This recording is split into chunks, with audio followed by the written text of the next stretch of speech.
So, Kedar, the future of mobility is definitely exciting. We don't know if it's going to be electric, hydrogen, ICE vehicles, biofuels, or you don't even know if it is going to be public transport only. Or eventually, you don't even know if people are actually going to start looking at not traveling.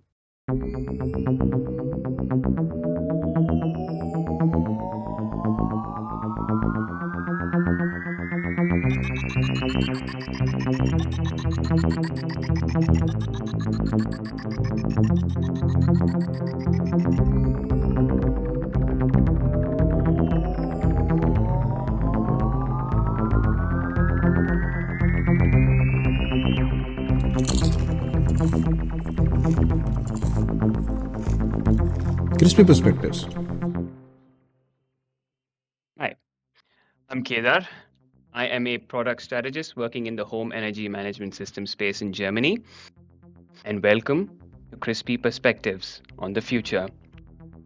On this first episode of Crispy Perspective, we are going to be speaking on the future of mobility. And we have with us here today Sahil. Sahil, welcome to the show. Hi, Kedar. Thanks for welcoming. And I'll also give a very quick introduction of myself. My name is Sahil. I am from India.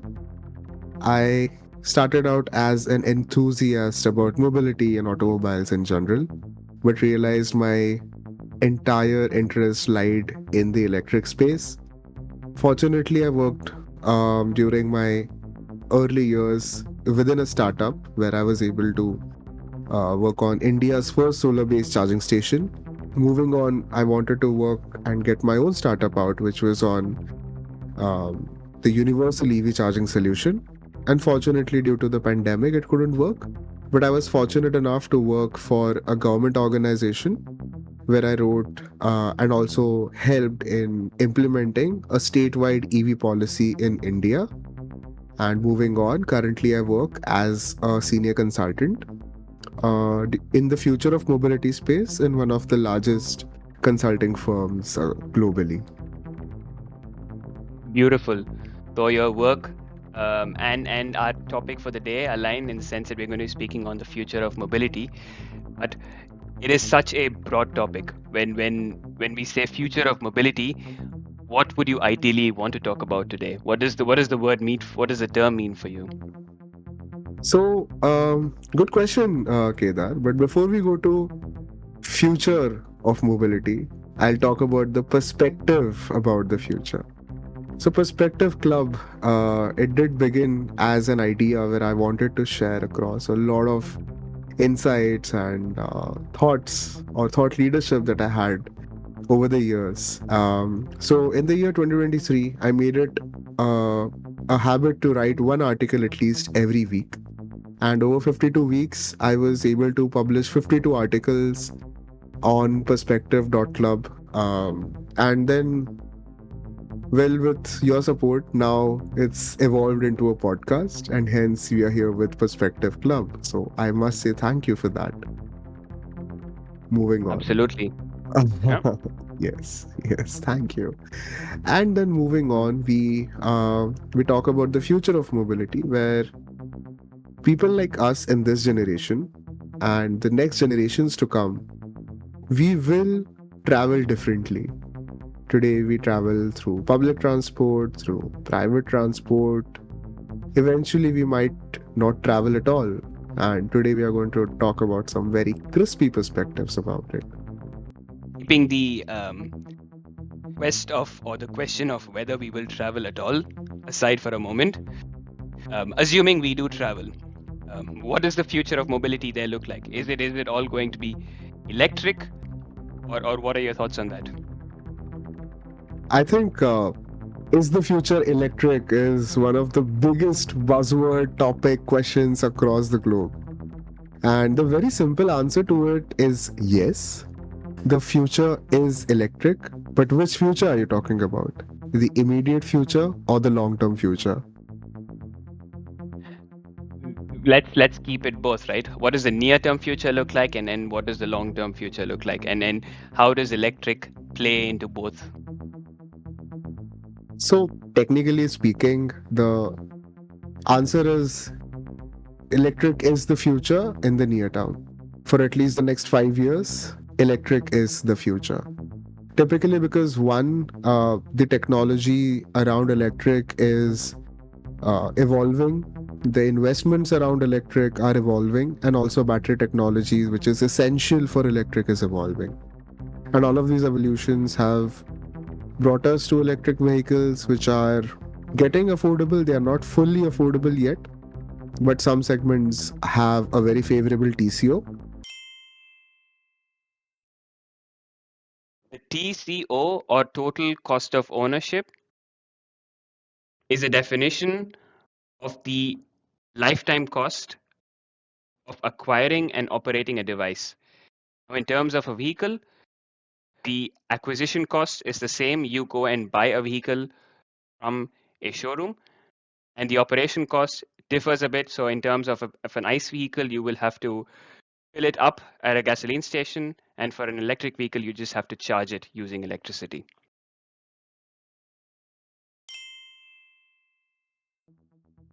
While electric as a solution for fleets, as a solution for public transport, etc., is booming across the globe. So, yes, electric is an immediate future, but not to forget, the long term future is going to be a mix of everything because the ICE vehicles are not going out anytime soon.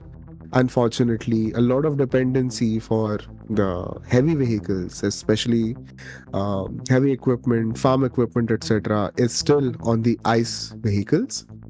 And if we align all of this in the long term, even if we talk about the 20-year long term, I feel there will be a future when all of this will be mixed. So there will be a person who drives an electric, but the cargo and the deliveries that are coming into the communities are coming on ice trucks, while there might be long haul trucks, etc., which are running on hydrogen.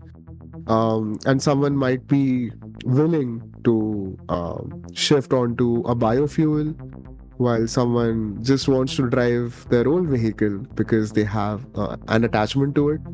So they come up with a carbon capture device and just keep running the vehicle and call it totally zero emission. So the future is going to be super exciting, and in my words, super crispy. Beautifully said. So, in summary, I'm guessing any sort of development in this mobility space is going to be a mixture of technological improvements, improvements on regard of with regard to scalability, fleet or private, and also policy improvements. And although while the near future seems to be more dependent on us pushing through with ICE vehicles, the long-term future seems to be quite crispy, especially with human trends focusing towards sustainability and zero emission. Well put. But the word electric itself seems to be quite, like you mentioned, overhyped and quite buzzed about.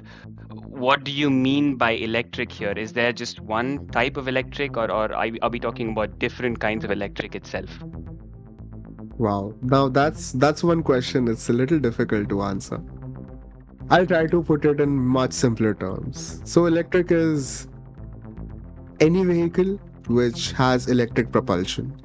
So it could be battery electric, it could be plug-in hybrid electric, or it could even be hydrogen electric. As long as the vehicle is having some sort of electric propulsion, I would still call it an electric vehicle. And there is also this tram sort of vehicles which have like a pantograph attached. Typically, buses of these sorts are available across the globe. So these are also electric. So an electric future, when you try to look at it from a very micro lens instead of a macro lens, all of the trends are going to shift in a way where the individual owners might still want to have a hybrid vehicle because once in a while, once a month, they might need a longer road trip where they don't have the ability to wait for say a couple of hours to charge their vehicle, so they just want to put or fuel in through their petrol or diesel tanks, while fleet service operators who have meticulously planned entirety of their operations can make their fleets electric. And if we talk about the hydrogen electric side of things, there is a um, huge market per se for say hydrogen buses, hydrogen trucks, and long haul hydrogen as well. So right now, it's a very difficult answer to give whether which electric I'll be talking about.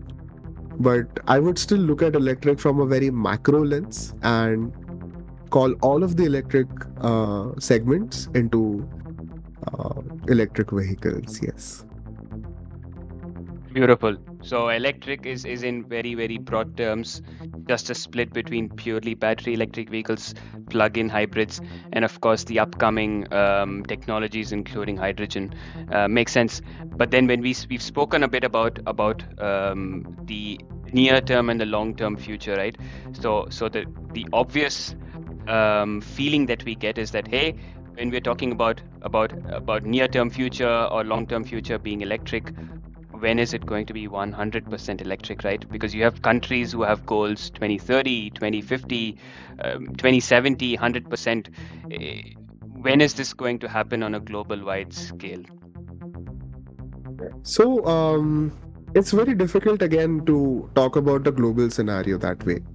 But if we can boil it down and bring it to an electric vehicle segment discussion, then it is a discussion which you and I can have quantitatively and also have some guesses based on our past.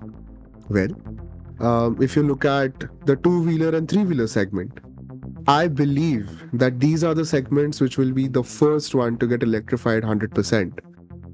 The reason why is one, the TCO is extremely competitive. Secondly, the cost of acquisition for these vehicles is almost on par with their ICE competitors.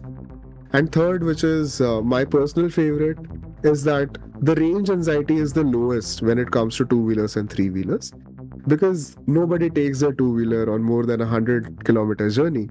And three wheelers in cities, etc., are generally plying within city limits, which is then restricted to 40 or 50 kilometers. And hence, the range anxiety typically goes away.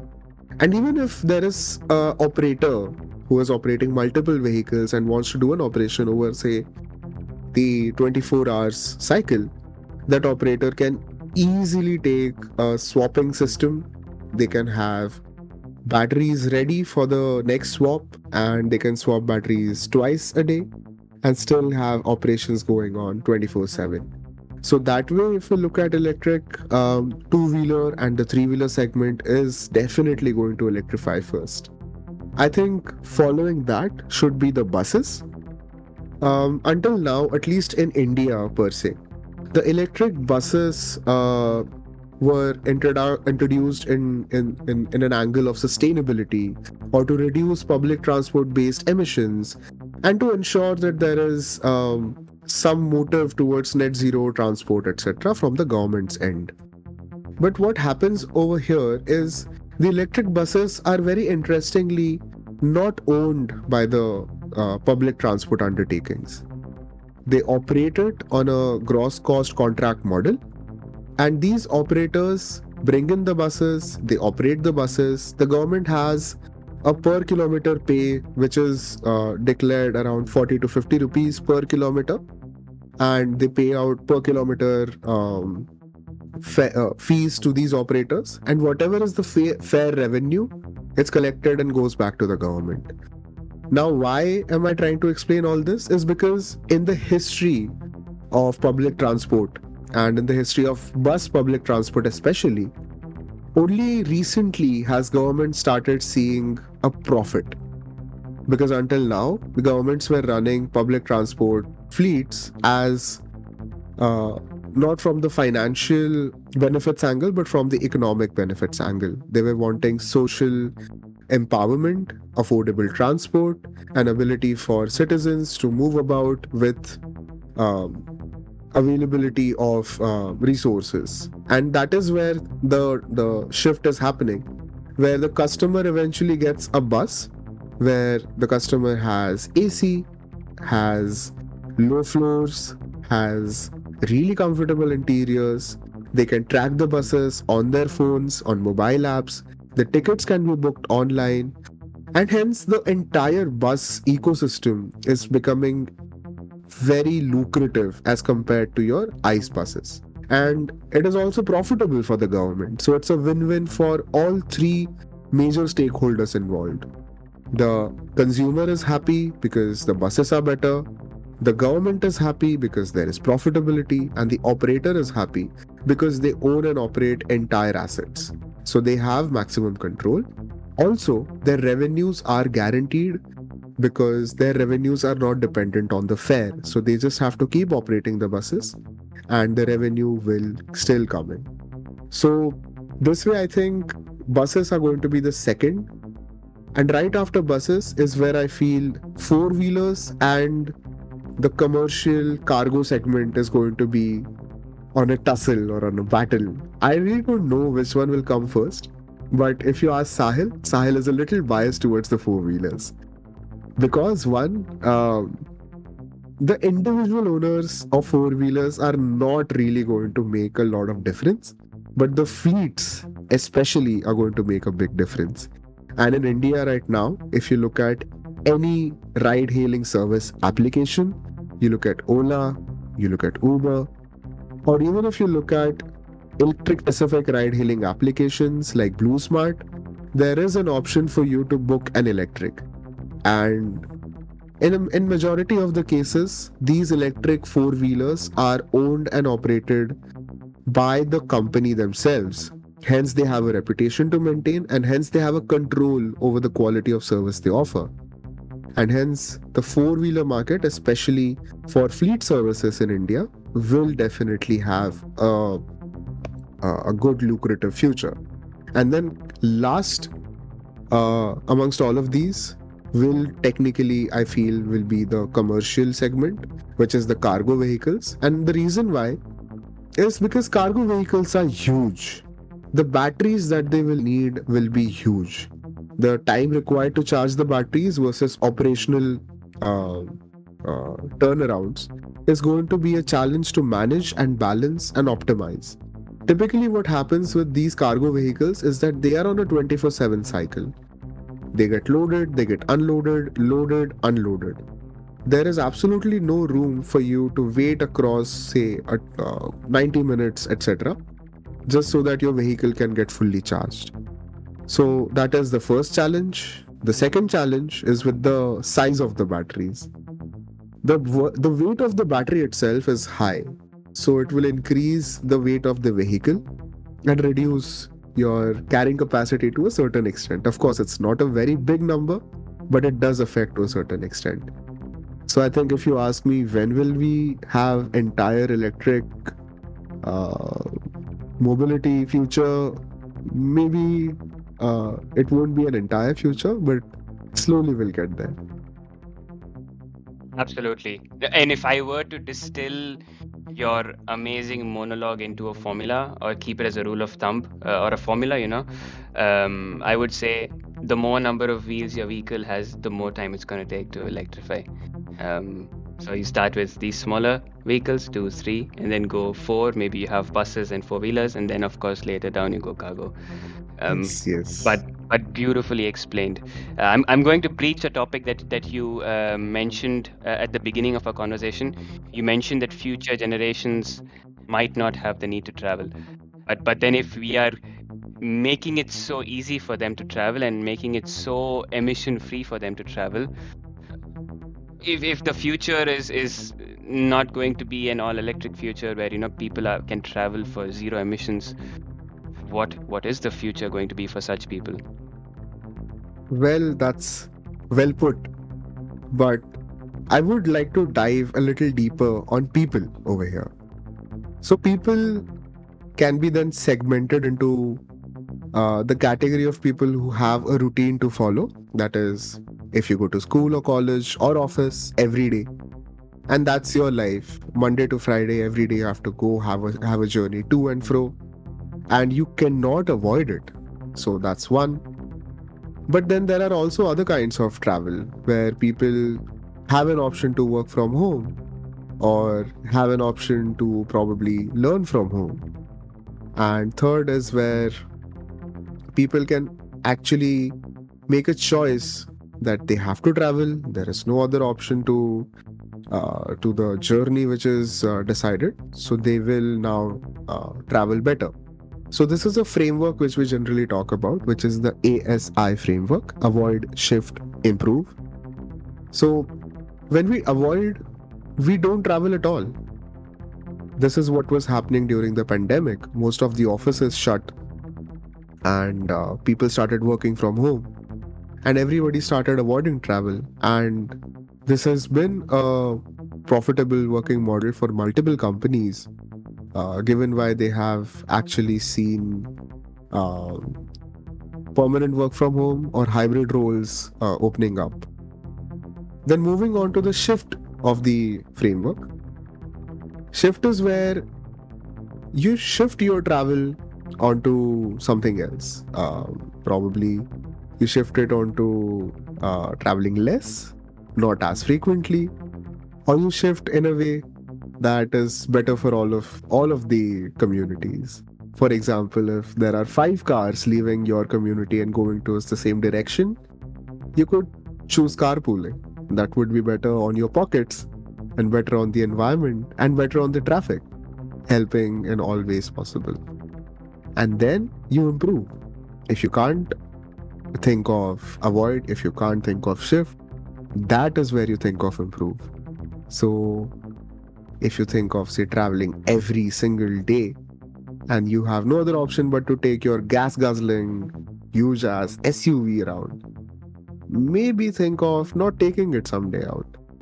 Is it possible for you to cycle to work? Is it possible for you to walk to work? Is it possible for you to get an electric, maybe not as big as your SUV, but maybe a little electric car where you can seat 2 people easily, so you won't take up too much space in traffic? And if your office isn't that far away, you could probably think of taking public transport. If not public, you could still think of taking a ride hailing service, which is not really going to create that huge of an impact on the environment.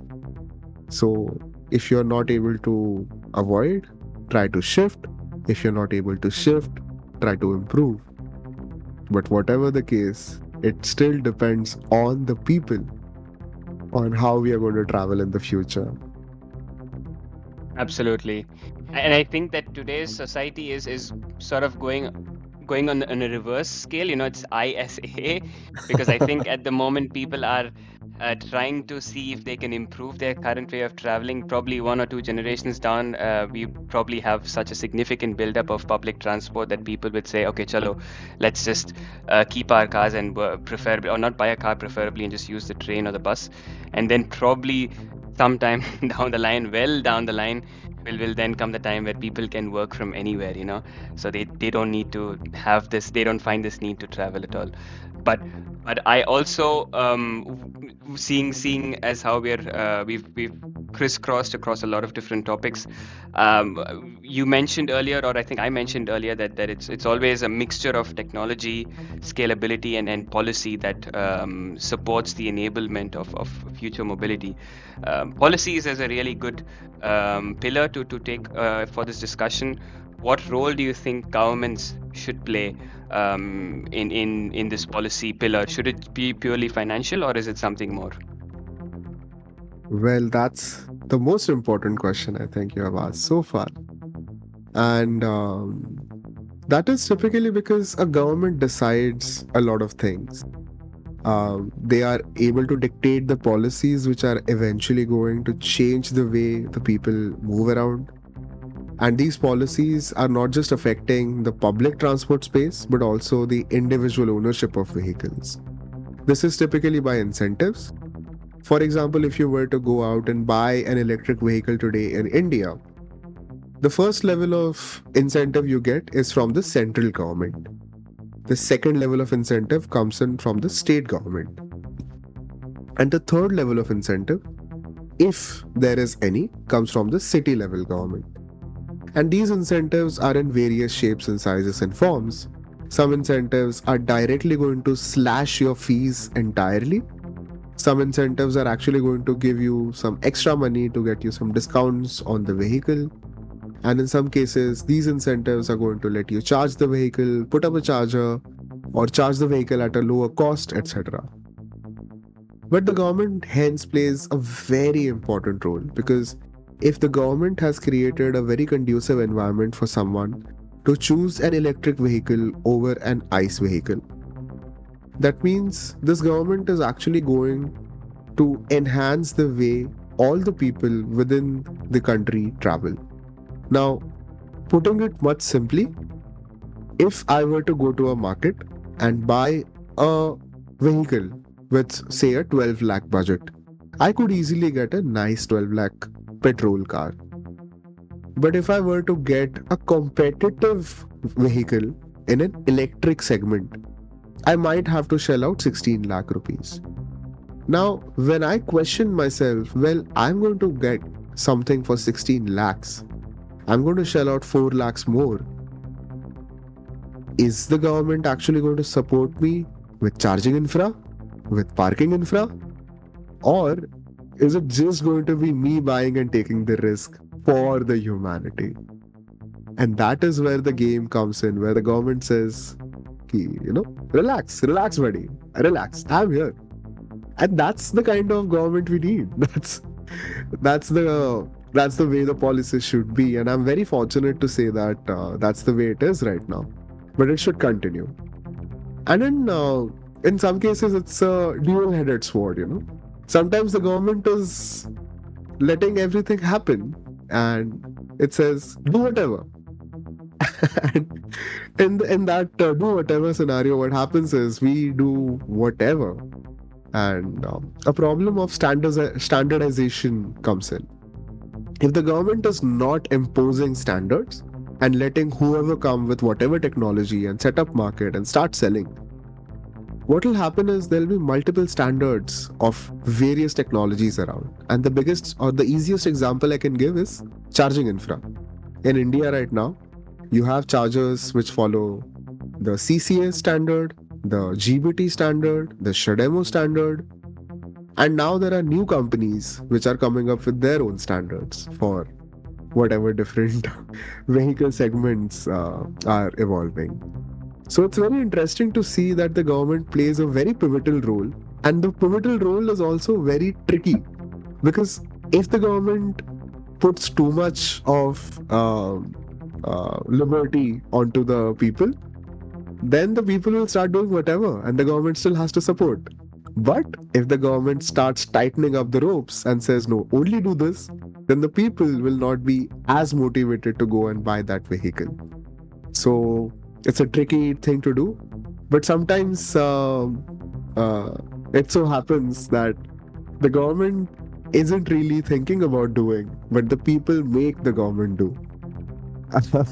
There's a very famous song from a band called Aha. I think you must have heard it, and almost everybody has heard it. The song is "Take on Me." Uh, if I don't know how to sing the sing the tune, but if you have the time, just go and Google "Aha, Take on Me." In fact, that was the band members back then who were able to actually change the way the government was looking at electric vehicles. This is an old story. This is a story in the 1980s where a pop band in Norway was able to drive an electric car revolution.